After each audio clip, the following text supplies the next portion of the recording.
हरे कृष्ण। राधे राधे। आप सभी को भादो मास के शुक्ल पक्ष की परिवर्तनीय एकादशी की हार्दिक शुभकामनाएं। आज की इस वीडियो में आप सुनेंगे परिवर्तनीय एकादशी की संपूर्ण व्रत कथा, क्योंकि एकादशी के दिन भगवान श्री विष्णु और महालक्ष्मी जी के साथ ही एकादशी माता की पूजा भी की जाती है और कथा भी सुनी जाती है। परिवर्तनीय एकादशी को कुछ स्थानों पर जल झूलनी एकादशी और डोल ग्यारस भी कहते हैं। यह एकादशी सभी प्रकार के सुखों और वाजपेयी यज्ञ के बराबर फल को देने वाली है। आज मैं आपको सुनाने जा रही हूँ परिवर्तनीय एकादशी की बड़ी ही दुर्लभ कथा। प्रिय भक्तजनों, आप इस पवित्र कथा को बड़ी ही श्रद्धा और प्रसन्नचित मन से सुनिए। एक बार पांडु नंदन अर्जुन ने भगवान श्री कृष्ण से कहा, हे प्रभु, भादो की शुक्ल पक्ष की एकादशी का क्या नाम है तथा उसके व्रत का क्या विधान है? उस एकादशी के उपवास को करने से किस फल की प्राप्ति होती है? हे कृष्ण, कृपया कर यह सब समझा कर कहिए। तब श्री कृष्ण जी ने कहा, हे पार्थ, भाद्रपद माह के शुक्ल पक्ष की एकादशी को परिवर्तनीय एकादशी कहते हैं। इस एकादशी की कथा के सुनने मात्र से ही सभी पापों का शमन हो जाता है और मनुष्य स्वर्ग का अधिकारी बन जाता है। इस एकादशी की कथा से नीच पापियों का भी उद्धार हो जाता है। यदि कोई धर्मपरायण मनुष्य एकादशी के दिन मेरा पूजन करता है तो मैं उसको संसार की पूजा का फल देता हूँ। जो मनुष्य मेरी पूजा करता है उसे मेरे लोक की प्राप्ति होती है, इसमें तनिक भी संदेह नहीं है। जो मनुष्य इस दिन मेरा कमल से पूजन करता है वे अवश्य ही मेरे समीप आता है। जो मनुष्य इस एकादशी के दिन भगवान श्री वामन का पूजन करता है वह तीनों देवता अर्थात श्री ब्रह्मा जी, विष्णु और श्री महेश की कृपा करता है। हे पार्थ, जो मनुष्य इस एकादशी का उपवास करते हैं उन्हें इस संसार में कुछ भी करना शेष नहीं रहता। इस एकादशी के दिन भगवान श्री विष्णु करवट बदलते हैं, इसलिए इसे परिवर्तनीय एकादशी कहते हैं। यह सुनकर अर्जुन ने कहा, हे जनार्दन, आपके वचनों को सुनकर मैं भ्रम में पड़ गया हूँ। क्या आप किस प्रकार सोते हैं तथा करवट बदलते हैं? आपने बलि को क्यों बांधा और वामन रूप धारण करके क्या लीलाएं की? कृपया कर सब विस्तार पूर्वक कहिए। तब भगवान श्री कृष्ण जी ने कहा, हे कुंती पुत्र अर्जुन, अब तुम समस्त पापों का शमन करने वाली इस कथा का ध्यान पूर्वक श्रवण करो। त्रेता युग में बलि नाम का एक असुर था। वह अत्यंत भक्त, दानी, सत्यवादी तथा ब्राह्मणों की सेवा करने वाला था। वह सदा यज्ञ तप आदि किया करता था। अपनी भक्ति के प्रभाव से वह स्वर्ग में देवेंद्र के स्थान पर राज्य करने लगा। देवराज इंद्र तथा अन्य देवता इस बात को सहन नहीं कर सके और भगवान श्री हरि के पास जाकर प्रार्थना करने लगे। अंत में मैंने वामन रूप धारण किया और तेजस्वी ब्राह्मण बालक के रूप में राजा बलि पर विजय प्राप्त की। यह सुनकर अर्जुन ने कहा कि हे प्रभु, आपने उस बलि को किस प्रकार जीता? कृपा कर यह सब विस्तार पूर्वक बताइए। तब श्री कृष्ण जी ने कहा, मैंने वामन रूप धारण करके राजा बलि से याचना की कि हे राजन, तुम मुझे 3 पग भूमि दान दे, इससे तुम्हें 3 लोक के दान का फल प्राप्त होगा। राजा बलि ने इस छोटी सी याचना को स्वीकार कर लिया और भूमि देने को तैयार हो गया। जब उसने मुझे वचन दे दिया तब मैंने अपना आकार बढ़ाया और भूलोक में पैर, भुवन लोक में जंघा, स्वर्ग लोक में कमर, महलोक में पेट, जनलोक में हृदय, तप लोक में कंठ और सत्य लोक में मुख रखकर अपने शीर्ष को ऊंचा उठा लिया। उस समय सूर्य, नक्षत्र, इंद्र तथा अन्य देवता मेरी स्तुति करने लगे। तब मैंने राजा बलि से पूछा कि हे राजन, अब मैं तीसरा पग कहाँ रखूं? इतना सुनकर राजा बलि ने अपना शीर्ष नीचे कर लिया। तब मैंने अपना तीसरा पग उसके शीर्ष पर रख दिया और इस प्रकार देवताओं के हित के लिए मैंने अपने उस ससुर भक्त को पाताल लोक में पहुंचा दिया। तब वह मुझसे विनती करने लगा। मैंने उससे कहा कि हे बलि, मैं सदैव तुम्हारे साथ रहूँगा। तो मास के शुक्ल पक्ष की परिवर्तनीय एकादशी के दिन मेरी एक प्रतिमा राजा बलि के पास रहती है और एक क्षीर सागर में शेष नाग पर शयन करती रहती है। हे अर्जुन, दान करने के उपरांत मनुष्य को अभिमान नहीं करना चाहिए। राजा बलि ने अभिमान किया और पाताल को चला गया। इससे इस बात का भी बोध होता है कि अति हर कार्य की बुरी होती है। इस एकादशी को विष्णु भगवान सोते हुए करवट बदलते हैं। इस दिन त्रिलोकी नाथ श्री विष्णु भगवान की पूजा की जाती है। इसमें चावल और दही सहित चांदी का दान दिया जाता है और इस दिन रात्रि को जागरण करना चाहिए। इस प्रकार उपवास करने से मनुष्य सभी पापों से मुक्त होकर स्वर्ग लोक को जाता है। जो मनुष्य पापों को नष्ट करने वाली इस एकादशी व्रत की कथा सुनते हैं, उन्हें अश्वमेध यज्ञ के फल की प्राप्ति होती है। अन्य कथा के अनुसार सूर्यवंश में मानदाता नामक चक्रवर्ती राजा हुए। उनके राज्य में सुख संपदा की कोई कमी नहीं थी। प्रजा सुख से जीवन व्यतीत कर रही थी, परंतु एक समय उनके राज्य में 3 वर्षों तक वर्षा नहीं हुई। प्रजा दुख से व्याकुल थी। तब महाराज भगवान की शरण में जाते हैं और उनसे अपनी प्रजा के दुख दूर करने की प्रार्थना करते हैं। राजा भादो के शुक्ल पक्ष की एकादशी का व्रत करते हैं। इस प्रकार व्रत के प्रभाव स्वरूप राज्य में वर्षा होने लगती है और सभी के कष्ट दूर हो जाते हैं। राज्य में पुनः खुशियों का वातावरण छा जाता है। इस उत्तम व्रत का अनुष्ठान अवश्य करना चाहिए। इस जल छूलनी एकादशी के दिन जो व्यक्ति व्रत करता है, उसे भूमि दान करने और गौ दान करने के पश्चाताप मिलने वाले पूर्ण फलों से अधिक शुभ फलों की प्राप्ति होती है। इसके बाद अर्जुन ने कहा, हे प्रभु, अब आप मुझे इस एकादशी का महत्व और विधि बताइए। तब भगवान श्री कृष्ण जी कहते हैं कि आज के दिन माता यशोदा ने जलाशय पर जाकर मेरे वस्त्र धोए थे, इसी कारण उसे जल झूलनी एकादशी कहते हैं। और कई स्थानों पर इस दिन भगवान को पालकी यानी डोली में ले जाया जाता है, इसलिए इसे डोल 11 भी कहते हैं। हे अर्जुन, अब इस एकादशी की व्रत विधि बड़े ही ध्यान पूर्वक सुनो। इस एकादशी व्रत का नियम पालन 10वीं तिथि की रात से ही शुरू कर देना चाहिए और ब्रह्मचर्य का पालन करना चाहिए। एकादशी के दिन सुबह स्नान आदि करने के बाद साफ कपड़े पहनकर भगवान वामन की प्रतिमा के सामने बैठकर व्रत का संकल्प ले। इस दिन यथासंभव उपवास करें। उपवास में अन्न ग्रहण नहीं करें। संभव ना हो तो एक समय फलाहार कर सकते हैं। इसके बाद भगवान वामन की पूजा विधि विधान से करें। भगवान वामन को पंचामृत से स्नान कराएं। स्नान के बाद उनके चरणामृत को वृत्ति अपने और अपने परिवार के सभी सदस्यों के अंगों पर छिड़के और उस चरणामृत को पिए। इसके बाद भगवान को गंध, पुष्प, धूप, दीप, नैवेद्य आदि पूजन सामग्री अर्पित करें। इस दिन पूरे समय भगवान विष्णु का जाप करते रहना चाहिए और साथ ही साथ भगवान शिव और माता पार्वती का ध्यान करने से भी भगवान श्री लक्ष्मी नारायण जी की कृपा प्राप्त होती है।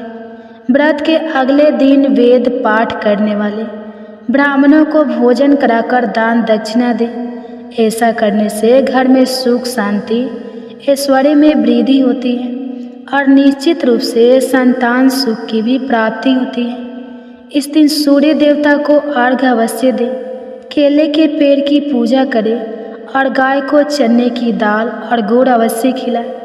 रात्रि जागरण करने से जन्म जन्मों के पाप कट जाते हैं। घर आए हुए किसी भी व्यक्ति का को अपमान नहीं करना चाहिए। ओम नमो भगवते वासुदेवाय महामंत्र का जितना अधिक हो सके जाप करना चाहिए। भगवान को तुलसी मिश्रित जल अवश्य से पिलाना चाहिए। विष्णु सहस्त्र नाम का जाप एवं भगवान वामन की कथा सुने।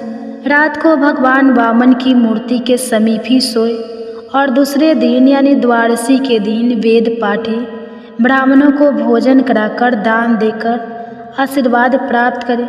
जो मनुष्य यत्न के साथ विधि पूर्वक इस व्रत को करते हुए रात्रि जागरण करते हैं, उनके समस्त पाप नष्ट होकर अंत में वे स्वर्ग लोक को प्राप्त होते हैं। इस एकादशी की कथा के श्रवण मात्र से वाजपेयी यज्ञ का फल प्राप्त होता है। तो प्रेम से बोलिए भगवान श्री लक्ष्मी नारायण जी की जय, भगवान शिव शंकर और माता पार्वती की जय। अब सुनेंगे एकादशी माता की कथा, उसके बाद सुनेंगे तुलसी माता की कथा। तो प्रेम से बोलिए एकादशी माता की जय। एक बार एक राज्य में एक राजा रहा करता था। राजा बहुत ही बुद्धिमान और बलशाली था। राजा सदा ही अपनी प्रजा का बहुत अच्छे से ध्यान रखता था। प्रजा भी राजा को बहुत पसंद करती थी। राजा की 2 बेटियां थीं। राजा अपनी दोनों बेटियों से बहुत प्रेम करता था। राजा की छोटी बेटी देखने में बहुत सुंदर और आकर्षित थी और राजा की बड़ी बेटी छोटी बेटी के मुकाबले थोड़ी कम सुंदर थी। राजा की छोटी बेटी माता की पूजा किया करती थी और सभी लोग राजा की छोटी बेटी से बहुत प्रेम करते थे और बहुत प्रशंसा किया करते थे। राजा भी अपनी छोटी बेटी को बड़ी बेटी से अधिक प्रेम करता था, जिसके कारण राजा की बड़ी बेटी को अपनी छोटी बहन से बहुत नफरत होने लगी थी। राजा की दोनों बेटियां जब बड़ी हो गई तब एक पड़ोस के राज्य में रहने वाले राजकुमार राजा की बड़ी बेटी के लिए रिश्ता लेकर आया। लेकिन जैसे ही उस राजकुमार की नज़रें राजा की छोटी बेटी पर पड़ी तो वह राजकुमार राजा की छोटी बेटी पर आकर्षित हो गया और छोटी बेटी से पहली नज़र में प्रेम करने लगा। उस राजकुमार ने राजा की बड़ी बेटी के साथ विवाह करने से मना कर दिया और उसने राजा से कहा कि मैं आपकी छोटी बेटी से विवाह करना चाहता हूँ।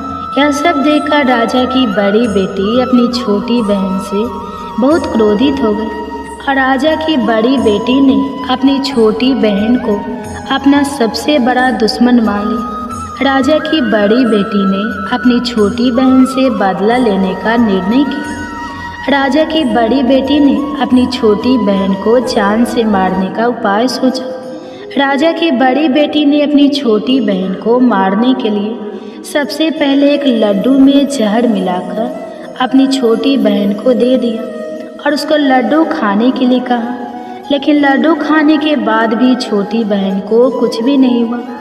बड़ी बहन यह देखकर बहुत आश्चर्यचकित हो गई, लेकिन बड़ी बहन ने हार नहीं मानी। जब उसकी छोटी बहन रात में कमरे में सो रही थी तब उसने एक मटके में सांप रखकर उसके कमरे में छोड़ दिया, लेकिन सांप भी छोटी बहन का कुछ नहीं कर पाया। जिसके बाद बड़ी बहन ने अपनी छोटी बहन से कहा कि चलो हम लोग कुएं में से पानी भर कर लाते हैं, जिसके लिए वह अपनी छोटी बहन को पानी भरने के बहाने कुएं के पास ले गई और उसने अपनी छोटी बहन को कुएं में धक्का दे दिया। लेकिन छोटी बहन को तब भी कुछ नहीं हुआ, क्योंकि हर बार ग्यारस माता उसकी रक्षा कर रही थी और उधर बड़ी बहन अपने सारे प्रयास के बाद भी असफल हो रही थी, जिससे वह बहुत क्रोधित हो गई और फिर उसने अपनी छोटी बहन के पास जाकर उसे प्रश्न किया कि मेरी छोटी बहन, क्या तुमको पता है कि भगवान ने सबको मृत्यु एक निश्चित समय पर लिखी हुई है और कैसे तुम्हारी या मेरी मृत्यु होगी, क्या यह तुम जानती हो? तब छोटी बहन ने अपनी बड़ी बहन को बताया कि हाँ दीदी, मैं तो जानती हूँ मेरी मृत्यु कैसे होगी। छोटी बहन से यह सब बातें सुनकर बड़ी बहन मन ही मन बहुत प्रसन्न होने लगी और उसने अपनी छोटी बहन से कहा कि तो तुम मुझे अपनी मृत्यु का राज बता। तब छोटी बहन ने अपनी बड़ी बहन से कहा कि मेरी मृत्यु तो एक तोते में है, जो तोते के गले में एक हार है उससे मेरी मृत्यु होगी। जब तक कोई भी व्यक्ति तोते को मारकर उस हार को अपने गले में पहनेगा तो मैं मूर्छित हो जाऊंगी, और जैसे ही उस हार को अपने गले से उतारे तो मैं वापस जीवित हो जाऊंगी। अपनी छोटी बहन की मृत्यु का राज जानकर बड़ी बहन बहुत खुश हुई और उसने अपनी छोटी बहन को मारने के लिए उसके पालतू तोते को ढूंढना शुरू कर दिया और छोटी बहन को इस बात का आभास हो गया था कि कोई उसकी जान लेना चाहता है, जिसके लिए वो अपने पिताजी के पास गई और उसने अपने पिताजी से कहा कि पिताजी, मेरी मृत्यु के बाद आप मुझे मत जलाइएगा, आप मुझे अपनी पुरानी वाली हवेली में एक पलंग में लेटाकर छोड़ दीजिएगा। अपनी छोटी लड़की की यह बातें सुनकर राजा बहुत आश्चर्यचकित हो गया। राजा ने अपनी छोटी बेटी से पूछा कि बेटी, तुम यह क्या कह रही हो? तब राजा की छोटी बेटी ने बताया कि पिताजी, समय किसी के लिए नहीं रुकता है, क्या कब किसको हो जाए इसका किसी को कुछ नहीं पता। फिर राजा ने अपनी छोटी बेटी से कहा कि तुम ऐसी बातें क्यों करती हो? 2-3 दिन के बाद तो तुम्हारा विवाह है। लेकिन छोटी बेटी ने अपने पिताजी को ऐसा करने पर मजबूर कर दिया और उनसे वचन ले लिया। राजा ने भी अपनी छोटी बेटी की बात स्वीकार कर ली और 2-3 दिनों के बाद जब शादी का समय आया तब राजकुमार बारात लेकर राजा के घर आया और राजकुमार और राजा की छोटी बेटी का विवाह शुरू हो गया। जैसे ही राजा की छोटी बेटी राजकुमार के साथ फेरे लेना शुरू हुई तो उसकी बड़ी बहन अपनी छोटी बहन के कमरे में जाकर उसके तोते को पकड़ लेती है और उसको जान से मार देती है। तोते के गले में जो हार था उसको अपने गले में धारण कर लेती है और जैसे ही बड़ी बहन उस हार को अपने गले में धारण करती है तो उधर छोटी बहन 3.5 फेरे ले पाती है और वहीं पर बेहोश होकर गिर जाती है। जिसके बाद राजा ने बड़े बड़े दार्द हकीमों को बुलाया और अपनी छोटी बेटी का इलाज करने के लिए कहा। राजा की बात सुनकर जब वैद्य ने छोटी बेटी को देखा तो राजा को बताया कि आपकी छोटी बेटी ना तो जीवित है और ना मरी हुई है। ऐसा मैं पहली बार देख रहा हूँ। राजा ने वैद्य और हाकिम को यह बात बाहर बताने से मना कर दिया और उनको कहा कि अगर तुमने यह बात किसी को बाहर बताई तो हम तुमको फांसी दे देंगे। अपनी छोटी बेटी को पुराने महल में जाकर एक पलंग में लेटा दिया और वहाँ पर कुछ सैनिकों को तैनात कर दिया। इसके बाद राजा वापस अपने महल पर आ गया। राजा की बड़ी बेटी अपने पिताजी के पास आई और कहने लगी कि पिताजी, अगर यह शादी संपन्न नहीं हुई तो आपकी इज्जत का क्या होगा? आप कहें तो मैं आपकी इज्जत बचाने के लिए राजकुमार से शादी करने के लिए तैयार हूँ। जिसके बाद राजा ने अपनी बड़ी बेटी की बात मान ली और राजा ने बड़ी बेटी को छोटी बेटी के कपड़े पहनाकर मंडप में भेज दिया। लेकिन राजकुमार यह जान गया कि यह राजा की छोटी बेटी नहीं है बल्कि राजा की बड़ी बेटी है। लेकिन जब राजकुमार ने शादी करने से मना किया तो सभी लोगों ने राजकुमार को विवश करके राजा की बड़ी बेटी से बचे हुए फेरों को संपन्न करा दिया और विवाह संपन्न हुआ। जिसके बाद राजकुमार राजा की बड़ी बेटी को अपने महल में ले गया। विवाह होने के बाद राजकुमार उससे ना तो बात करता था, ना उसे पसंद करता था और ना ही उसके आसपास भटकता था। और राजकुमार ने यह फैसला लिया था कि वह अपनी प्रेमिका को ढूंढ कर रहेगा और यह जान कर रहेगा कि उसके साथ क्या हुआ है। एक दिन राजकुमार अपने घोड़े पर सवार होकर राजा के पुराने महल के पास पहुंचा, जहां पर उसने कुछ सैनिकों को देखा। महल के पास पहुंचकर राजकुमार ने जब महल को ध्यान से देखा तो वह समझ गया कि यह तो हमारे ससुर जी का महल है। तब राजकुमार ने सैनिकों से पूछा कि तुम लोग यहाँ क्या कर रहे हो और इस महल के अंदर उस पलंग में कौन लेटा है। जिसके बाद सैनिकों ने बताया कि यहाँ पर राजा की छोटी बेटी लेटी है। यह सुनकर राजकुमार बहुत प्रसन्न हो गया और वह तुरंत अपनी प्रेमिका के पास पहुँच गया और उसकी सेवा करने लगा। जैसे ही रात हुई तो राजा की छोटी बेटी उठकर खड़ी हो गई। राजकुमार यह देखकर बहुत खुश हो गया और उसने अपनी प्रेमिका से पूछा कि तुम यहाँ क्या कर रही हो? तुम मेरे साथ चलो, घर चलो। राजा की छोटी बेटी ने राजकुमार को सारी बातें बता दी कि मेरी जान एक तोते में बसती थी और मैंने यह बात सिर्फ अपनी बड़ी बहन को बताई थी और मुझे पता है कि उसने ही मुझे मारने का प्रयास किया है। उसके पास एक हार है जिसको वह सुबह पहन लेती है और रात को उतार देती है। जब तक वह हार को पहन कर रखती है तब तक मैं मूर्छित रहती हूँ और जैसे ही वह हार को उतार देती है तो मैं जीवित हो जाती हूँ। और जब तक मेरी बड़ी बहन के पास वह हार रहेगा तब तक मैं ऐसे ही जीवित और मूर्छित होती रहूँगी।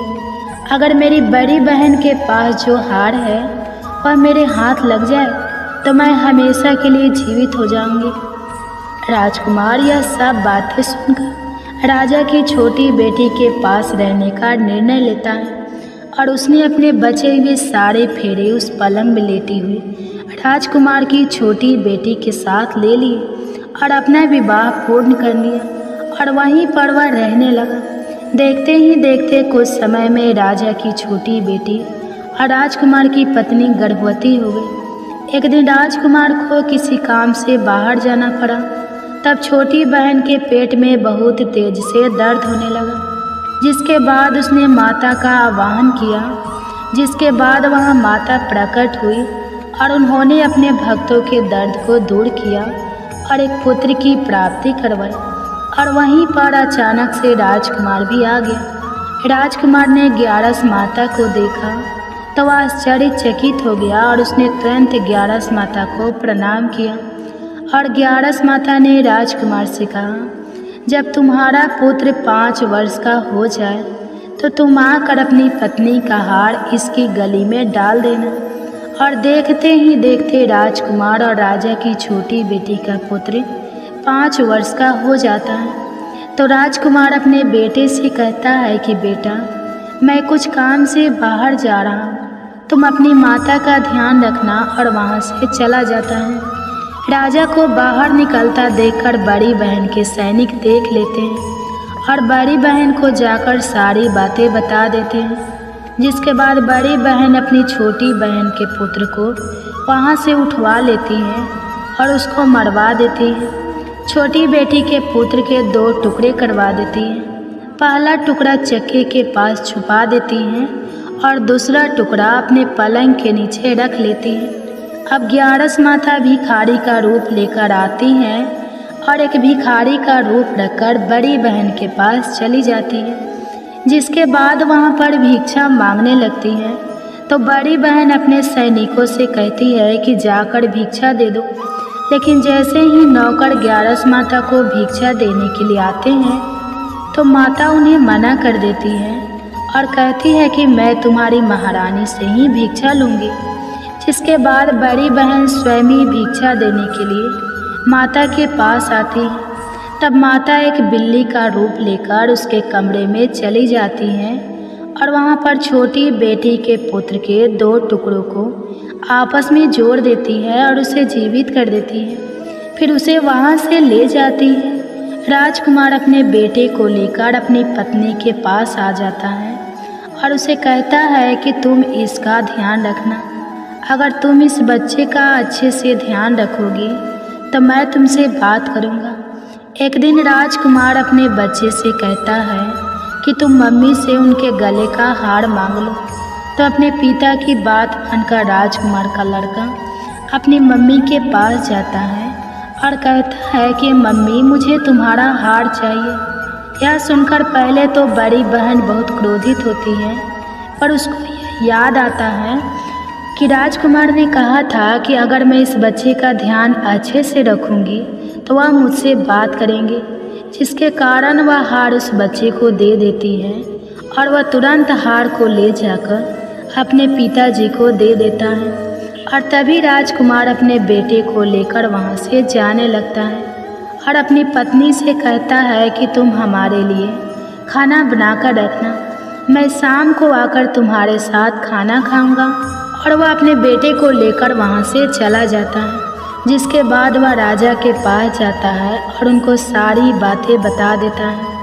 राजा अपनी बड़ी बेटी की यह करतूत सुनकर बहुत क्रोधित होते हैं और अपनी परवरिश पर ही दोष देने लगते हैं। राजकुमार को अपनी छोटी बेटी के साथ रहने के लिए आदेश दे देते हैं। इस प्रकार 11 माता की कृपा से राजकुमार और राजा की छोटी बेटी सुखपूर्वक रहने लगी।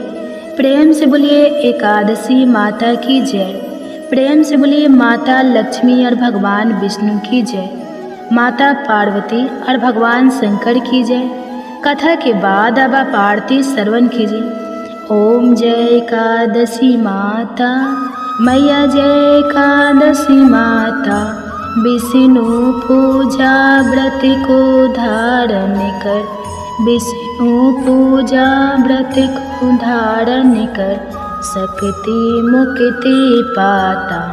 ओम जय एकादशी माता, तेरे नाम गिना देवी, भक्ति प्रदान करनी मैया, भक्ति प्रदान करनी, गण गौरव की देनी, गण गौरव की देनी, माता शास्त्र में वर्णी, माता शास्त्र में वर्णी।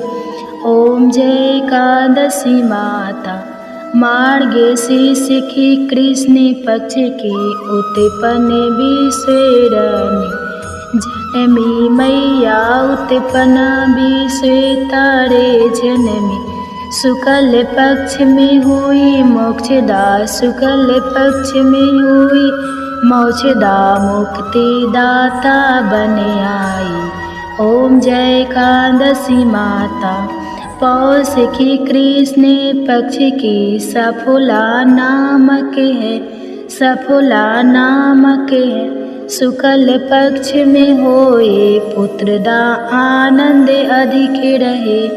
ओम जय एकादशी माता, नाम सटितिला, माघ मास में कृष्ण पक्ष आवे मैया, कृष्ण पक्ष आवे, शुक्ल पक्ष में जया कहावे, शुक्ल पक्ष जया कहावे, विजय सदा पावे।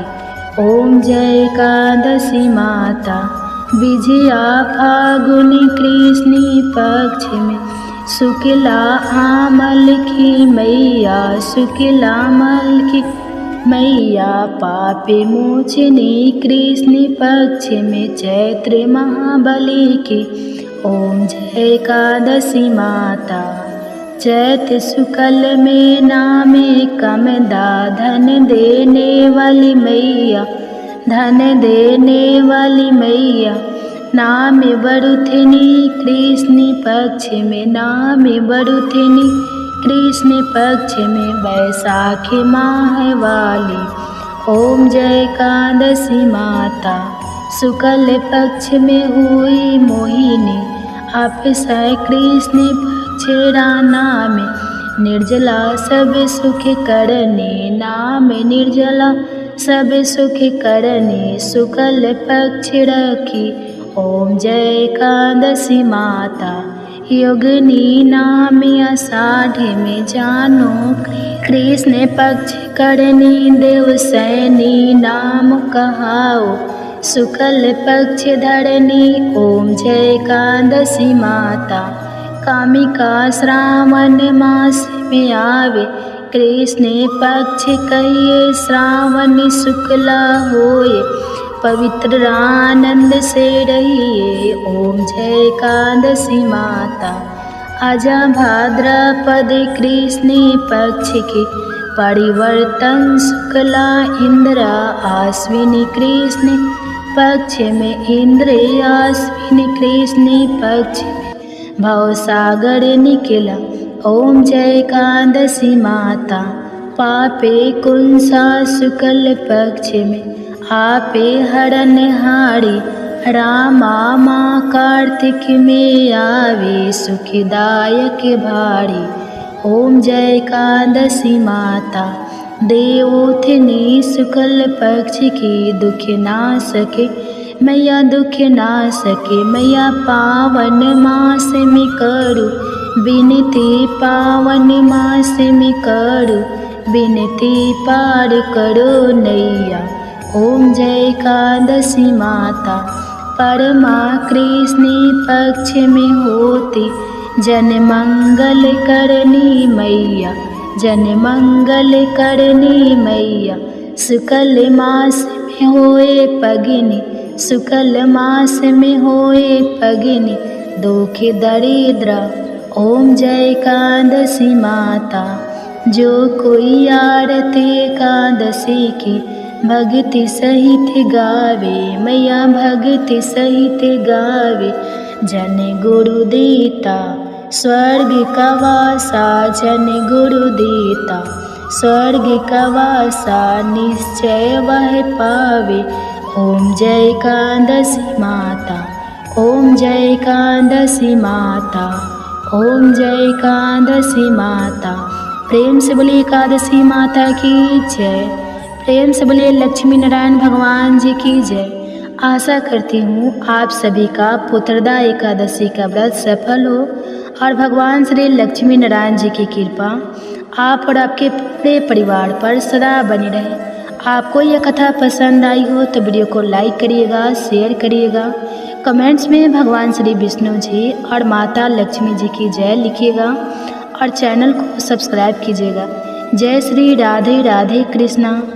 प्रिय श्रोताओ, एकादशी के दिन एकादशी व्रत कथा के साथ ही ग्यारस माता की कथा की भी अवश्य ही सुननी चाहिए। इससे व्रत का पूर्ण फल प्राप्त होता है। तो आइए सुनते हैं ग्यारस माता की कथा। एकादशी भगवान श्री हरि विष्णु की साक्षात शक्ति है, जिस शक्ति ने उस असुर का वध किया जिससे भगवान भी जीत पाने में असमर्थ थे। उस शक्ति के आगे भला मनुष्य के पाप रूपी असुर कैसे टिक सकते हैं। जिस शक्ति ने देवताओं के कष्ट को हर कर उन्हें सुख दिया, वह प्राणी मात्र को क्या नहीं दे सकती। सुख, समृद्धि, शांति और मोक्ष समस्त सुख सहज ही प्राप्त हो जाते हैं। हे प्रिय भक्तों, ग्यारस माता की भक्ति में इतनी शक्ति है कि जिसके प्रभाव से मनुष्य को सहज ही सभी प्रकार के सुख प्राप्त होते हैं और अंत समय में मोक्ष की प्राप्ति होती है। ग्यारस माता की कथा के अनुसार सतयुग में एक महाभयंकर दैत्य हुआ करता था। उस दैत्य का नाम था मूढ़। उस दैत्य ने इंद्र आदि सभी देवताओं पर विजय प्राप्त करके उन्हें उनके पद से हटा दिया था।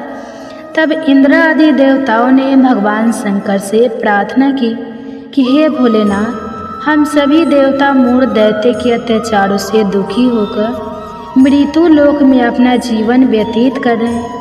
राक्षस के भय से हम बहुत दुख और कष्ट भोग रहे हैं। मैं स्वयं बहुत दुखी और भयभीत हूँ। अन्य देवताओं की तो बात ही क्या करें। इसलिए हे कैलाशपति, कृपा करके आप मूढ़ दैत्य के अत्याचार से बचाने का कोई उपाय बताइए।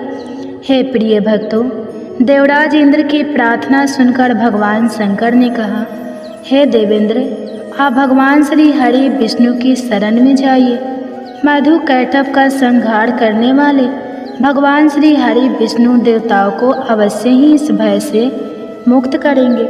भगवान शंकर के आदेश के अनुसार इंद्र तथा अन्य सभी देवता शेर सागर गए, जहाँ पर भगवान श्री हरि विष्णु शेष शैया पर विराजमान थे। इंद्र सहित सभी देवताओं ने भगवान श्री हरि विष्णु को देखा और उनके सामने उपस्थित होकर उनकी स्तुति करने लगे। देवता कहने लगे, हे तीनों लोकों के स्वामी, आप स्तुति करने योग्य हैं। हम सभी देवताओं का आपको कोटि कोटि प्रणाम है। हे दैत्यों के सहारा, हम आपकी शरण में हैं, आप हमारी रक्षा करें। हे त्रिलोकपति, हम सभी देवता दैत्यों के अत्याचार से भयभीत होकर आपकी शरण में आए हैं। इस समय दैत्यों ने हमें स्वर्ग से निकाल दिया है और हम सभी देवता बड़ी ही दयनीय स्थिति में मृत्यु लोक में घूम रहे हैं। अब आप ही हमारे रक्षक हैं, हमारी रक्षा करें। हे जगन्नाथ, आप हमारी रक्षा करें। देवताओं की करुण पुकार सुनकर भगवान श्री हरि विष्णु बोले, हे देवगो, कौन सा दैत्य है जिसने देवताओं को जीत लिया है। आप सभी देवक किसके भय से पृथ्वी लोक में भटक रहे हैं। क्या वह दैत्य इतना बलवान है जिसने इंद्र सहित सभी देवताओं को जीत लिया है। तुम निर्भय होकर मुझे सब हाल बताओ। भगवान श्री हरि विष्णु के स्नेहमय वचनों को सुनकर देवेंद्र ने कहा, हे प्रभु, प्राचीन काल में ब्रह्मा वंश में उत्पन्न हुआ। नारी जंगम नाम का एक असुर था, जिसका मूड नामक एक पुत्र है, जो चंद्रवर्ती नामक नगरी में निवास करता है, जिसने अपने बल के मृत्यु लोक और देवलोक को जीत लिया है और सभी देवताओं को देवलोक से निकालकर अपने दैत्य कुल के असुरों को इंद्र, अग्नि, यम, वरुण और चंद्रमा आदि सभी को लोकपाल बना दिया है। वह स्वयं सूर्य बनकर पृथ्वी को तापता है और स्वयं मेघ बनकर जल की वर्षा करता है। इसलिए आप इस बलशाली भयानक असुर का संहार करके देवताओं की रक्षा करें। देवेंद्र के मुख से ऐसे वचन सुनकर भगवान श्री हरि विष्णु बोले, हे देवताओं, मैं आपके शत्रु का शीघ्र ही संहार करूँगा। आप सभी इसी समय मेरे साथ चंद्रवर्ती नगरी चलिए। देवताओं की पुकार पर भगवान श्री हरि विष्णु तुरंत ही उनके साथ चल पड़े और उधर दैत्यराज मूड ने अपने तेज से जान लिया था कि भगवान श्री हरि विष्णु युद्ध की इच्छा से उसकी राजधानी में आ रहे हैं। इसलिए अपने राक्षस योद्धाओं के साथ वह भी युद्ध भूमि में आकर गरजने लगा और देखते ही देखते युद्ध प्रारंभ हो गया। युद्ध शुरू होने पर अनगिनत असुर अपने अस्त्र शस्त्रों के धारण करके देवताओं से युद्ध करने लगे, लेकिन देवता तो पहले से ही डरे हुए थे। वह अधिक देर तक राक्षसों का सामना ना कर सके और भाग खड़े हुए। तब भगवान श्री हरि विष्णु स्वयं युद्ध भूमि में आ गए। दैत्य पहले से भी ज़्यादा जोश में भरकर भगवान श्री हरि विष्णु से युद्ध करने लगा। वे अपने अस्त्र शस्त्रों से उन पर भयानक प्रहार करने लगा। दैत्यों के आक्रमण वारों को श्री हरि विष्णु अपने चक्र और गदा के प्रहारों से नष्ट करने लगे।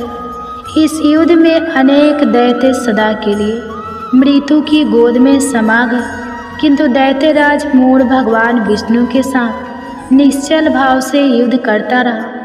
उसका तो जैसे अभी बाल था, बाका नहीं हुआ था। वह बिना डरे युद्ध कर रहा था।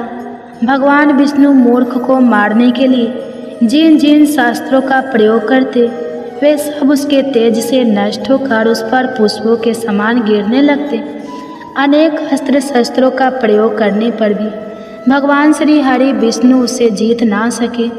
तब वे आपस में मिल युद्ध करने लगे। भगवान श्री हरि विष्णु असुर से देवताओं के लिए सहस्त्र वर्षों तक युद्ध करते रहे, किंतु उस असुर से जीत ना सके। अंत में भगवान विष्णु शांत होकर विश्राम करने की इच्छा से बद्रिका आश्रम स्थित 38 कोस लंबे एक द्वार वाली हेमवती नाम की एक गुफा में प्रवेश कर गए। उस गुफा में भगवान ने शयन किया। भगवान विष्णु के पीछे वह दैत्य भी चला गया। भगवान श्री हरि विष्णु को सोता हुआ देखकर वह दैत्य उन्हें मारने को तैयार हुआ। वह सोच रहा था कि आज तो मैं अपने चीर शत्रु को मारकर हमेशा हमेशा के लिए निशक्तंठ हो जाऊंगा, लेकिन उसकी यह इच्छा पूर्ण ना हो सकी, क्योंकि उसी समय भगवान श्री हरि विष्णु की देह से एक दिव्य वस्त्र धारण किए हुए एक अत्यंत मोहिनी देवी उत्पन्न और राक्षस को ललकार कर उससे युद्ध करने लगी। उस देवी को देखकर राक्षस को घोर आश्चर्य हुआ और वह सोचने लगा कि यह ऐसी दिव्य कन्या कहाँ से उत्पन्न हुई, और फिर वह असुर उस कन्या से लगातार युद्ध करता रहा। कुछ समय बीतने पर उस देवी ने क्रोध में आकर उस दैत्य के अस्त्र शस्त्रों के टुकड़े टुकड़े कर दिए। अब तो उस दैत्य को बड़ा ही क्रोध आया और वह सारी मर्यादाएं भंग करके उस देवी के मल्ल युद्ध करने लगा। उस तेजस्वी कन्या ने उसको धक्का मारकर मूर्छित कर दिया और उसकी मूर्छा टूटने से पूर्व ही उसका सिर काटकर धड़ से अलग कर दिया, और सिर कटते ही वह असुर पृथ्वी पर गिरकर मृत्यु को प्राप्त हुआ और बाकी बचे हुए असुर अपने राजा का ऐसा दुखद अंत देखकर भयभीत होकर पाताल लोक में भाग गए। भगवान श्री हरि विष्णु जब निद्रा से जागे तो उस असुर को मरा हुआ देखकर उन्हें घोर आश्चर्य हुआ और वे सोचने लगे कि इस महाबली को किसने मारा है। तब वह तेजस्वी कन्या श्री हरि से हाथ जोड़कर बोली, हे जगदीश्वर, यह असुर आपको मारने को तत्पर था, तब मैंने आपके शरीर से उत्पन्न होकर इस असुर का वध किया है। देवी की बात सुनकर भगवान श्री हरि विष्णु बोले कि तुमने इस असुर को मारा है, इसलिए हे देवी मैं तुमसे अत्यंत प्रसन्न हूँ। इसे मारकर तुमने तीनों लोकों को देवताओं के कष्ट को हरा है, इसलिए तुम अपनी इच्छा अनुसार वरदान मांग लो, मैं तुम्हारी प्रत्येक इच्छा को पूर्ण करूँगा। भगवान की बात सुनकर वह देवी बोली कि हे प्रभु, मुझे यह वरदान दीजिए कि जो भी मनुष्य या देव मेरा व्रत करे उसके सभी पाप नष्ट हो जाए और अंत में उसे स्वर्ग लोक की प्राप्ति हो। मेरे व्रत का आधा फल रात्रि को मिले और उसका आधा फल एक समय भोजन करने वाले को मिले। जो श्रद्धालु भक्ति पूर्वक मेरे व्रत को करे वह निश्चय ही वैकुंठ लोक को प्राप्त करे। जो मनुष्य मेरे व्रत में दिन तथा रात्रि को एक बार भोजन करे वह धन धान्य से भरपूर रहे। कृपा करके मुझे ऐसा वरदान दीजिए। भगवान श्री हरि विष्णु ने कहा, हे देवी, ऐसा ही होगा। मेरे और तुम्हारे भक्त एक ही होंगे और अंत में संसार में प्रसिद्धि को प्राप्त होकर मेरे लोक को प्राप्त करेंगे। हे कल्याणी, तुम एकादशी को पैदा हुई हो, इसलिए तुम्हारा नाम भी एकादशी हुआ। तथा जो मनुष्य इस दिन व्रत करेंगे उनके समस्त पापों समूल नष्ट हो जाएंगे। तुम मेरे लिए अब तीज, अष्टमी, नवमी और 14 से भी अधिक प्रिय हो। तुम्हारे व्रत का फल सभी तीर्थों के फल से भी महान होगा। यह मेरा अष्टांग का कथन है। इतना कहकर भगवान श्री हरि विष्णु उसी स्थान पर अंतर ध्यान हो गए। तो सभी प्रेम से बोलिए एकादशी माता और विष्णु भगवान की जय। हे प्रिय भक्ते, तो आइए अब सभी मनोकामनाओं को पूर्ण करने वाली तुलसी माता की बड़ी ही पावन कथा को सुनते हैं। एक बार एक गांव में एक बुजुर्ग महिला रहा करती थी। वह प्रतिदिन पूजा पाठ किया करती थी। वह रोज तुलसी माँ की पूजा करती थी और वह बुजुर्ग महिला रोज तुलसी माता से कहती, हे तुलसी माँ, तुम मुझे बहू दे, पीताम्बर की धोती दे, मीठा मीठा घास दे, बैकुंठ में वास दे, चटक की चाल दे, पटक की मौत दे, चंदन का काठ दे, रानी का काज दे, दाल भात का भोजन दे, ग्यारस की मौत दे और कृष्ण जी का कंधा दे। वह बुजुर्ग महिला हर महीने महीने में तुलसी माता की रोज पूजा करती थी और उनके बिरले को रोज सींचती थी। तुलसी माता बुजुर्ग महिला की बात सुनकर धीरे धीरे सूखने लगी। तभी भगवान श्री कृष्ण जी ने देखा कि तुलसी माता सूख रही है और तभी एक दिन भगवान श्री कृष्ण तुलसी माता जी के पास प्रकट हुए और भगवान श्री कृष्ण जी ने तुलसी माता से पूछा, तुम क्यों सूख रही हो? सभी महिलाएं तुम्हारी पूजा करती है और तुमको रोज सींचती है, लेकिन फिर भी तुम सूखती जा रही हो, इसका कारण क्या है?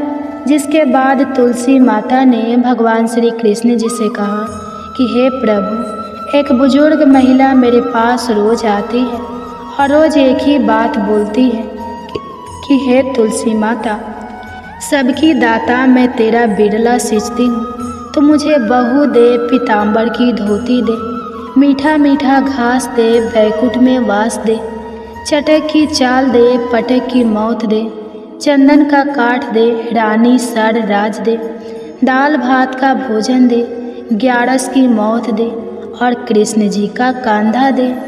मैं उस बुजुर्ग महिला की सारी मनोकामनाएं पूरी कर सकती हूँ, लेकिन उसकी एक मनोकामना पूरी नहीं कर सकती। मैं कृष्ण जी का कंधा कहाँ से दूंगी? भगवान श्री कृष्ण जी तुलसी माता की यह बात सुनकर जोर जोर से हंसने लगे और फिर भगवान श्री कृष्ण जी ने तुलसी माता जी से कहा कि तुम चिंता मत करो, जब वह बुजुर्ग महिला की मृत्यु होगी तब मौके पर मैं और आप ही कंधा दे देंगे। आप सुबह जब वह पूजा करने आए तब कह देना कि सब कुछ तुम्हें मिल जाएगा। कुछ दिनों बाद वह वृद्ध महिला ठोकर खाकर रास्ते में गिर कर मर गई। पूरे गांव के सभी लोग आए और उस महिला को सभी लोग धर्मात्मा मानते थे। उसको तुलसी जी की डकुरी कहते थे।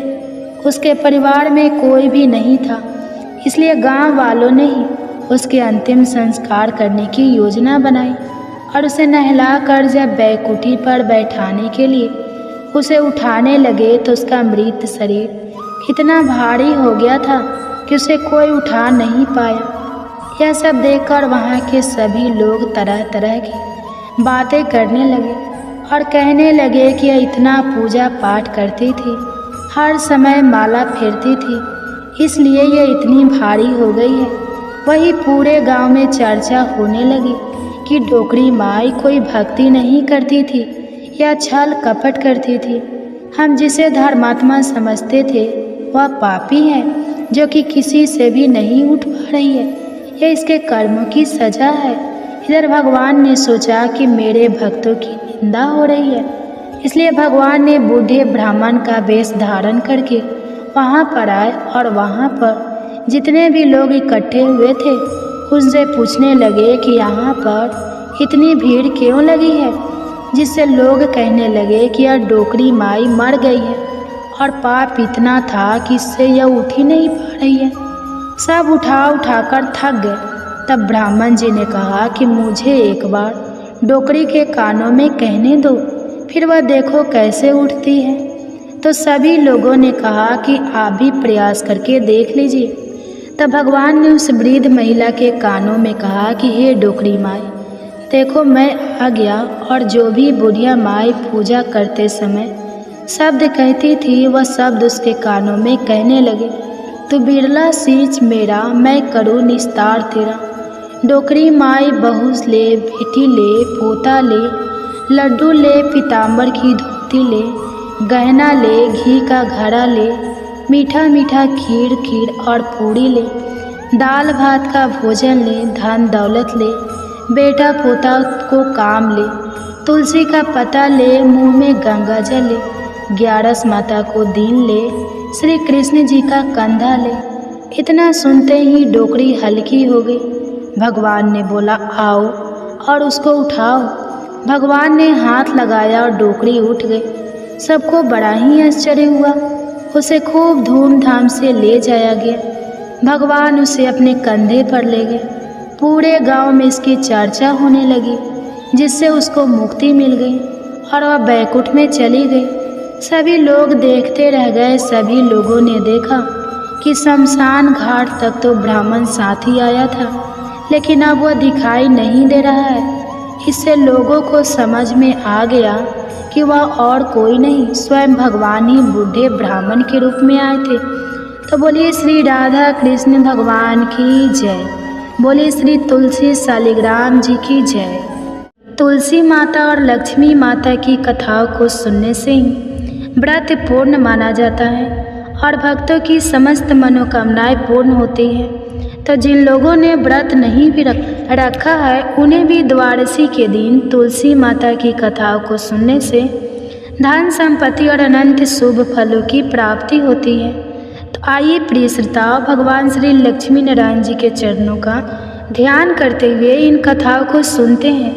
बोले श्री राधे कृष्ण भगवान की जय। आइए सुनते हैं तुलसी माता की संपूर्ण कथा। तुलसी माता को हरि प्रिया भी कहा जाता है।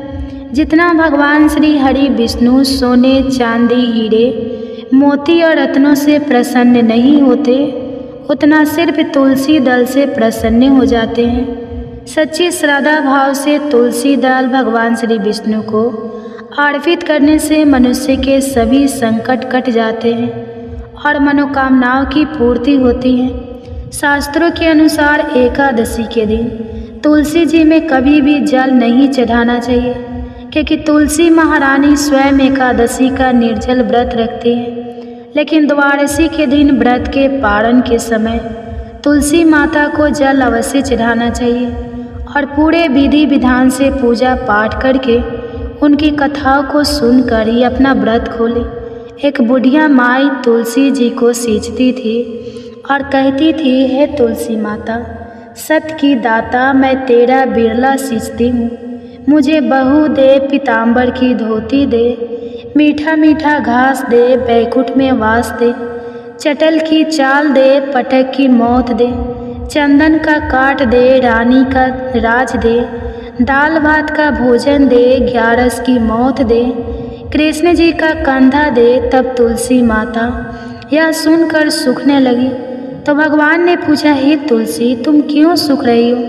तो तुलसी माता ने कहा कि एक बुढ़िया रोज आती है और यही बात कह जाती है, मैं सब बात तो पूरा कर दूंगी, लेकिन भगवान कृष्ण का कंधा कहाँ से लाऊंगी?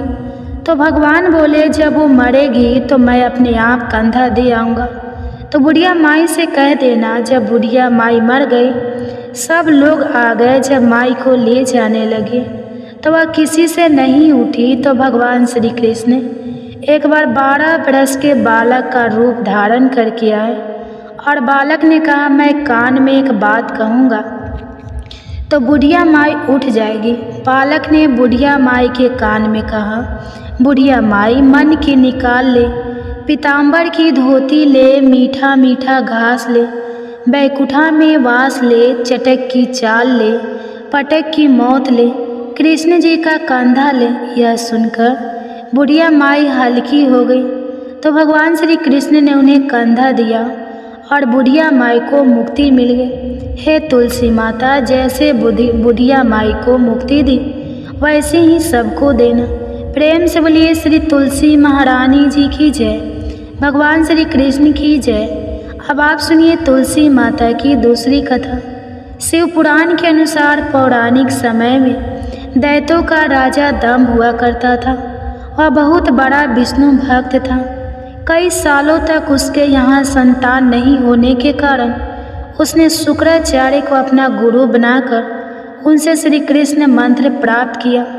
यह मंत्र प्राप्त करके उसने पुष्कर सरोवर में घोर तपस्या की।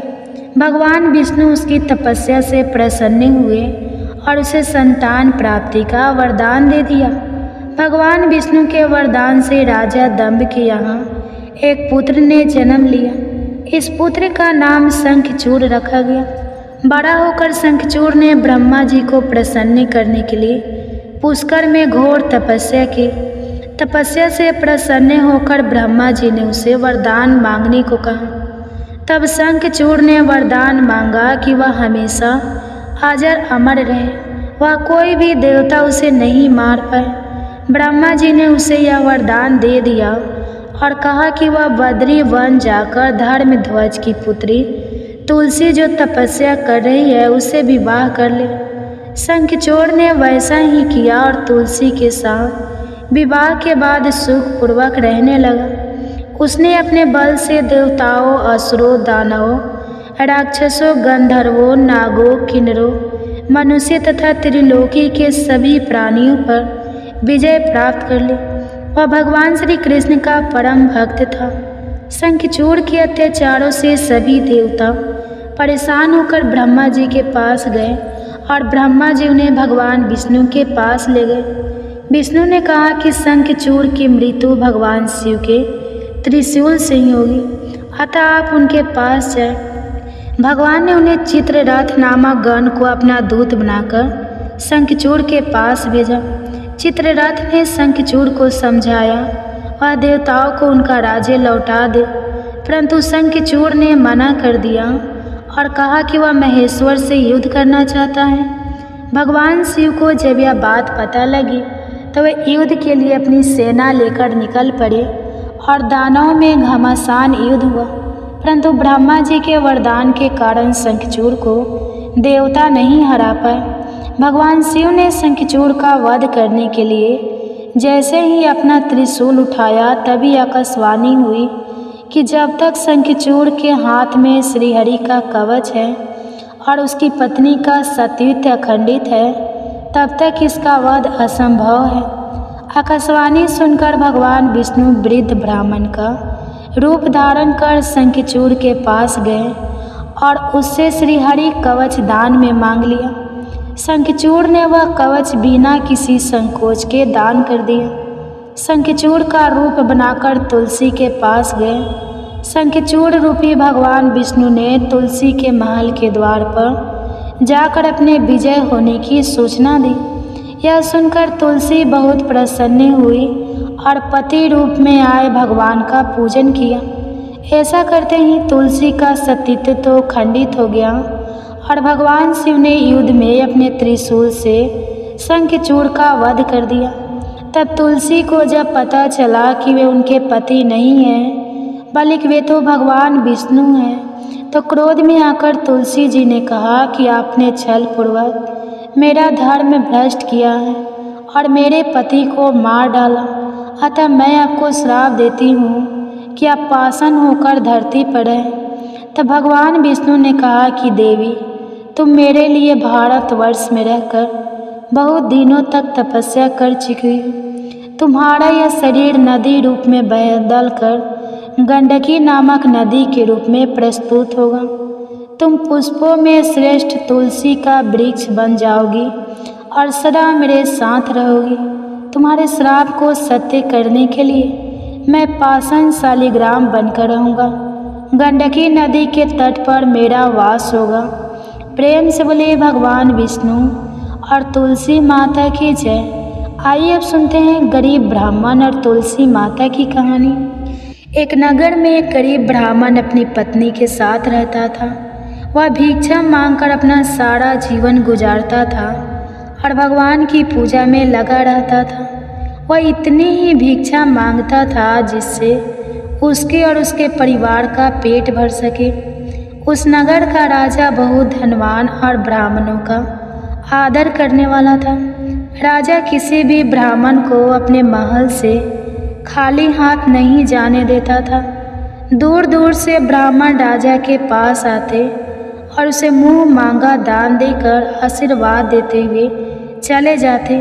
एक दिन ब्राह्मण की पत्नी ने ब्राह्मण से कहा कि दूर दूर से ब्राह्मण राजा से मनचाहा दान लेकर चले जाते हैं और तुम यहाँ के यहाँ एक दिन भी राजा के पास नहीं गए। जन्म भर कंगाली कहाँ तक झेलूं। आज तुम जाओ और राजा से कुछ मांग कर ला। ब्राह्मण ने अपनी पत्नी को समझाते हुए कहा कि तू तो बावड़ी है, हमें धन की क्या ज़रूरत, हमें इतना तो मिल ही जाता है जिससे हम अपना पेट भर सकें। और राजा का धन अच्छा नहीं होता, वह हमें नहीं लेना चाहिए। ब्राह्मण की पत्नी जीद पर अड़ गई और बोली, मैं तुम्हारी एक भी बात सुनने वाली नहीं हूँ। कब तक हम कंगाली में जीते रहेंगे? तुम तो रोज़ माला लेकर बैठ जाते हो। अपने बच्चे को क्या खिलाए और क्या पहनाए?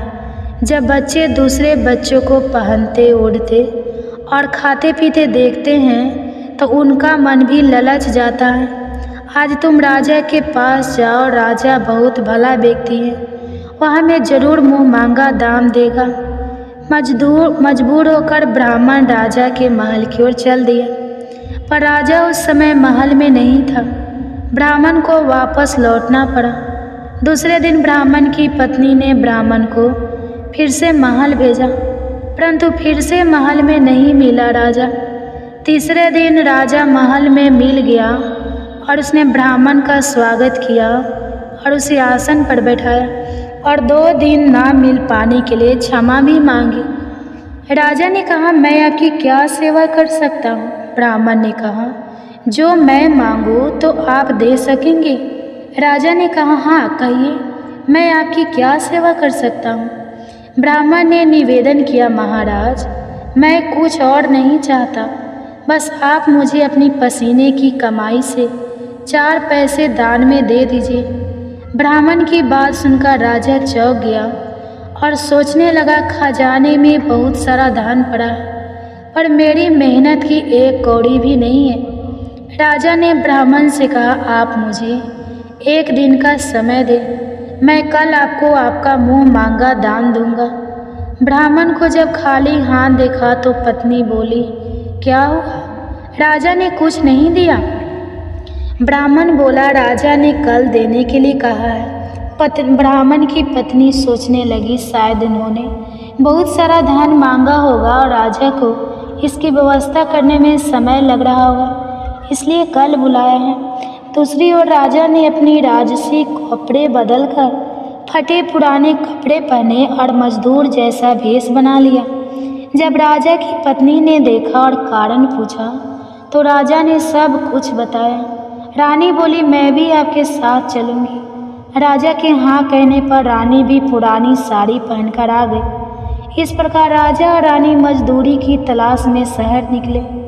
लोहारों के मोहल्ले में जाकर राजा ने आवाज़ लगाई, किसी को मजदूर चाहिए। तो आखिर एक लोहार ने उन्हें बुला लिया, जो पहिए पर हाल चढ़ाने की तैयारी कर रहा था। उसने राजा से कहा, देखो, तुम्हें पहले खलात ठोकनी पड़ेगी और जब आग आ जाए तो उसके बाद धन पीटना होगा। फिर रानी की ओर देखकर कहा कि तुम्हें कुएं में से पानी लेकर हौदी भरनी होगी और कोयले वाले घर से कोयला लेकर भट्ठी में डालना होगा। तुम दोनों को दिन भर में 2-2 आने मिलेंगे। अगर काम पसंद हो तो बोलो, नहीं तो अपना रास्ता नापो। राजा रानी लोहार के बताए काम को करने लगे। राजा खलाद ठोकने लगा पर उसे काम ठीक से नहीं हो पा रहा था। लोहार नाराज होकर राजा को ठीक से काम करने के लिए कहता तो राजा जैसे तैसे अपना काम करने लगा। रानी भी कुएं से पानी भरकर लाने लगी। रानी के हाथ में फफूंद हो गए। किसी तरह बड़ी कठिनाइयों से उसने पानी का हौद भरा। उसके बाद रानी कोयला लाकर भट्ठी में डालने लगी। भट्ठी में आग आने पर लोहार ने बाट भट्ठी में से निकालकर पहिए पर जमाए और एक घन अपने हाथ में लेकर और एक राजा के हाथ में देकर कहा, देखो, बारी बारी से घन इस पर पटकना, हाथ इधर उधर ना हो पाए। राजा जोर जोर से घन पटकने लगा, लेकिन उसका निशाना ठीक नहीं बैठता। कभी घन हाल पर गिरता तो कभी पहिए पर। मजदूरों का यह हाल देखकर लोहारिन बड़बड़ाती हुई आई और लोहार से कहने लगी, तुमने कहाँ से यह 9 सखिए मजदूर काम पर लगाए हैं? इनसे काम नहीं होगा। यह मजदूर तुम्हारा सब काम बिगाड़ देंगे। राजा रानी उन दोनों की फटकार सुनते सुनते अपना काम मन लगाकर करते रहे। घन पटकते पटकते राजा का शरीर पसीने से तर हो गया और जोर जोर से सांसें चलने लगी। रानी भी पानी भरते भरते और कोयला झोंकते झोंकते थक कर चूर हो गई। दोनों ने पूरे दिन बहुत मेहनत की। लोहार ने राजा रानी को 2-2 पैसे दिए, जिसे वह बड़ी खुशी से लेकर महल आ गए। आज उन्हें पता लगा कि मेहनत की कमाई कैसी होती है। राजा ने 4 पैसे अलग रख दिए और अगले दिन ब्राह्मण को बुलाकर उसे दे दिए। ब्राह्मण राजा को आशीर्वाद देकर घर लौटा और ब्राह्मणी से कहा, लो, मैं राजा के हाथ से दक्षिणा ले आया हूँ। ब्राह्मणी खुश होकर दौड़ती हुई आई और जब उसने 4 पैसे देखे तो वह ठिठक कर रह गई और उन्हें दूर फेंक दिया। वह जल भूनकर ब्राह्मण से बोली, तुम जैसे दरिद्र से राजा के यहाँ जाकर भी कुछ ना मांगा गया। शर्म भी नहीं आती? यह कहकर वह रूठ कर चली गई और बहुत देर तक बड़बड़ करती रही। ब्राह्मण ने उन 4 पैसों को उठाकर तुलसी घर के पास रख दिया और सोचा जब ब्राह्मणी शांत हो जाएगी तो ज़रूरत पड़ने पर उठा लेगी। परंतु कई दिनों तक पैसे वहीं रखे रहे और फूल बेलपत्र ऊपर से गिरकर मिट्टी में दब गए। ब्राह्मण और ब्राह्मणी दोनों ही उन सिक्कों के बारे में भूल गए। कुछ दिनों बाद तुलसी घर में 4 पौधे उगे। चारों पौधे बहुत सुंदर थे। यह देखकर ब्राह्मणी रोज उनमें पानी डालती। 4 महीने बाद वह पौधे बड़े हो गए और उनमें फूल लगने लगे। फूल सूखने पर इनमें मोती झरने लगे। ब्राह्मण और ब्राह्मणी ने कभी मोती नहीं देखे थे। वह समझे कि कोई बीज है। हर रोज कई फूल झरते और बहुत मोती पूरे तुलसी घर में बिखर जाते। ब्राह्मणी उन मोतियों को समेटकर घर के कोने में डाल देती। इस तरह वहाँ मोतियों का ढेर लग गया। एक दिन एक सब्जी वाली आई। ब्राह्मणी को सब्जी लेनी थी पर उसके पास पैसे नहीं थे। उसने सब्जी वाली से कहा, क्या तुम इन चमकदार चीज़ों के बदले सब्जी दे सकती हो? सब्जी वाली ने देखा तो वह पहचान गई कि यह तो मोती है। उसने खुशी खुशी ब्राह्मणों को उन मोतियों के बदले उसके मन पसंदी सब्जी दे दी। अब से हर रोज ऐसा होने लगा। ब्राह्मण और सब्जी वाली दोनों खुश थे। सब्जी वाली यह सोचकर खुश थी कि मुझे 1 पैसे की तरकारी के बदले हजारों का माल मिलता है और ब्राह्मणी यह सोचकर खुश थी कि इन चीज़ों के बदले सब्जी मिल जाती है। इस प्रकार कई महीने बीत गए। इधर राजमहल में कोई राजहंस थे तो मोती चुगते थे। राजा का यह नियम था, जब राजहंस मोती चुग लेते थे इसके बाद ही राजा और उनका परिवार भोजन करता था। एक समय बाद राजा का सारा धन उन मोतियों और दान देने में खर्च हो गया। अब राजा को मोती खरीदने के पैसे तक नहीं बचे। यह खबर पूरे नगर में फैल गई। ब्राह्मण और ब्राह्मणी को जब यह बात पता चला तो उन्होंने यही विचार किया कि राजा बहुत दानी और नेक दिल है। उसने अपना सब कुछ दान कर दिया, यहाँ तक कि शायद उनके पास खाने को भी कुछ नहीं है। ऐसे हालत में हमें उन लोगों की सहायता करनी चाहिए। तो ब्राह्मण ने कहा, अगर तू कहे तो इसमें से कुछ बीज राजा को दे दूँ। तो ब्राह्मणी कहती है, इससे सब्जी और खाने की चीज़ें मिल जाती है। ब्राह्मणी ने कहा, हाँ, मैं रोज़ इसके बदले सौदा लिया करती हूँ। ऐसा कहकर ब्राह्मणी एक टोकरी बीज भर लाई। ब्राह्मण राजा के पास पहुँचा और उसे वह मोती दिए और राजा को सारी बात बताई। राजा उन मोतियों को देखकर चौंक गया। उसने मोती राजहंस को दिए। राजहंस उन्हें चुगने लगा। यह देखकर राजा ने ब्राह्मण से कहा, एक एक मोती सैकड़ों रुपयों का है। सच बताए, आपके पास इतने मोती आए कहाँ से? ब्राह्मण बोला, महाराज, ऐसे तो हमारे घर पर बहुत है। राजा को पूरी बात बताई। राजा अपने मंत्रियों के साथ ब्राह्मण के घर पहुँचे और उन चारों पेड़ों को देखा। पूछताछ में उन सिक्कों वाली बात सामने आ गई। जब पेड़ों को देखा तो उनकी जड़ के पास वही सिक्के चिपके हुए थे। आज ब्राह्मण और ब्राह्मणी को मालूम हुआ कि उनके पास लाखों करोड़ों की दौलत है, जिसे वह साधारण बीज समझते थे। ब्राह्मण ने सोचा कि मेरे लिए यह धन किस काम का। ऐसा सोचकर ब्राह्मण ने सारे मोती राजा को दान में दे दी। राजा की आंखें खुल गई। मेहनत के धन की कीमत उन्हें मालूम पड़ गई। उस दिन राजा ने प्रण कर लिया कि मैं खजाने के पैसों से एक भी पैसा अपने खर्च में नहीं लाऊंगा। अपना खर्च मेहनत करके चलाऊंगा। खजाने और ब्राह्मण के दान से राजा ने जनता के हित में कई धर्म कार्य शुरू किए। तुलसी माता की कथा समाप्त होती है। प्रेम से बोलिए माँ तुलसी जी की जय। आइए अब माता तुलसी की दूसरी कथा को सुनते हैं। इस कथा को सुनने से एकादशी के व्रत का संपूर्ण फल मिल जाता है। किसी समय एक कुटुंब में ननद तथा भाभी साथ साथ रहती थी। ननद का विवाह अभी नहीं हुआ था। वह तुलसी के पौधे की बहुत सेवा किया करती थी, लेकिन उसकी भाभी को यह सब बिल्कुल भी पसंद नहीं था। जब कभी उसकी भाभी को अत्यधिक क्रोध आता तब वह उसे ताना देते हुए कहती,